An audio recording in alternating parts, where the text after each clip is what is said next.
جناب ایمن ولی خان صاحب او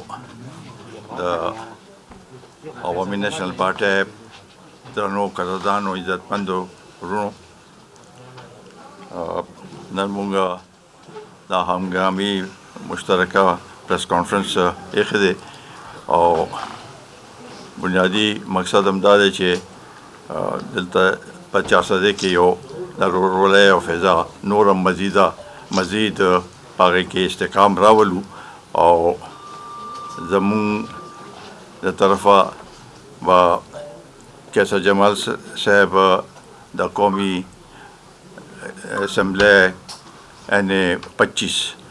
ته زمونږ نمایندو هغه به ریټایر شي او د امر ولی خان صاحب به انشاءالله تعالی مکمل د زړه د اخلاصه جذبې سره هغه اتفاق سره به د هغوی حمایت کوي. زمونږ صوبایي کم کینډیډیټس چې دي چې د هغوی دې سره د NA-25 سره منسلک دي نو هغوی به هم د زړه د اخلاصه زمونږ د پارټۍ هر یو ورکر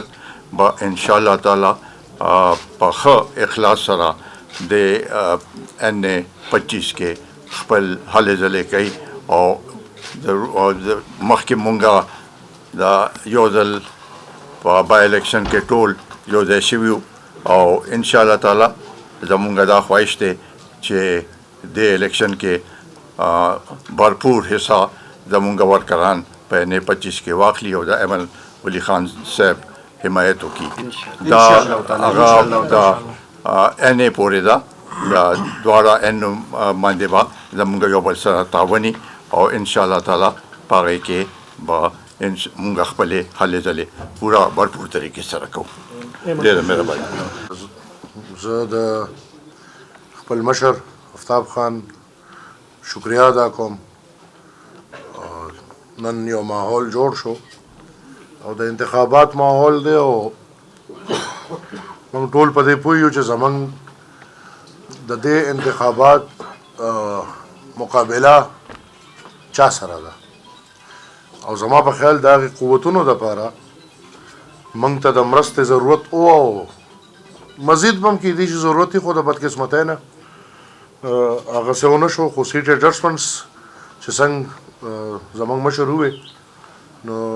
دا ښه ده چې زموږ په منځ کې داسې درېمګړي وو چې هغوی سنجیده وو او د دې سنجیدګۍ فکر و ورسره چې موږ د یو شو نو د هغوی په شکریه الحمدلله نن د سیټ اډجسټمنټ په شکل کې د عوامي نیشنل پارټۍ د PK-24 زموږ د NA-24 زموږ امیدوار زموږ رور عرفان علم مشکور یم چې هغه د پارټۍ په زیاتر مفاد کې دا فیصله وکړه د قومي وطن پارټۍ ملګرو سره د یووالي په شکل کې او انشاءالله څنګه چې زموږ مشر ووې نو د عوامي نیشنل پارټۍ یو تاریخ دی. وخت کم دی خو په دې کم وخت کې به موږ کوشش کوو چې موږ یو بل ته هر څومره زیات ډلیور کولی شو چې هغه دې موږ ډلیور کړو او بل د نننۍ ناستې نه به انشاءالله موږ دوام فایده الو چې د پښتنو په لوی کاس کې موږ یو انشاءالله. دا 13 آئینی ترمیم خبره کو راځي نو موږ به انشاءالله د پښتنو د حق نه دستبردار کیږو نه کو هر قسمه قوت امي زه خو کشر یم زه به ترې مخکې یم انشاءالله د پښتنو هر غمخوار به راسره د پښتنو د حق دفاع به انشاءالله موږ په شریکه کوو. زه شکریه ادا کوم د ټولو ملګرو راغلی د قومي وطن پارټۍ د خپل مشر نواله تر د کشرانو سکندر خان مشکور یم او د خپلو ملګرو مشکور یم چې ما سره راغلی دي او د میډیا د ملګرو د پریس کلب د رونو د ټولو الکټریک د سوشل او د پرنټ د ټولو مشکور یم چې ډېر په وړوکې نوټس دلته راغونډ شوی. ډېره مهرباني جي ستاسو ډېره مهرباني. چې NA-24 باندې ستاسو سیټ اډجسټمنټ وشو خو دغه NA-24 چې په 62 او په 66 مشتمل ده نو دغه پاتې شي دغه اوپن پاتې شي هغې په وجه باندې داسې پرسپشن جوړېدی شي یا دا دغه کېدی شي چې فل فایده چې تاسو کومه حاصلول غواړئ هغه میلو نه شي نو د هغې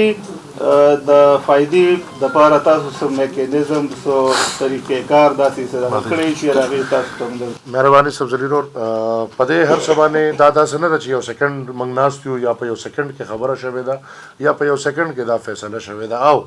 فیصله وړاندې کېږي یو ډېر په آخري وخت کې او ډېر په شارټ نوټس خو په دې ناستې شوي دي پوره میکانیزم باندې یو فکر شوی دی او انشاءالله ما خو اول وی چې د وخت کمی شته سل په سله بني خو انشاءالله لس کم سل به یو بل ته ډلیوري مشکور یو دا پریس کانفرنس بنانه عمدې پورې محدود وساتو او نور موږ ټول عمر یو بل سره یو خو څه سوال جوابي او بیا کوو ډېره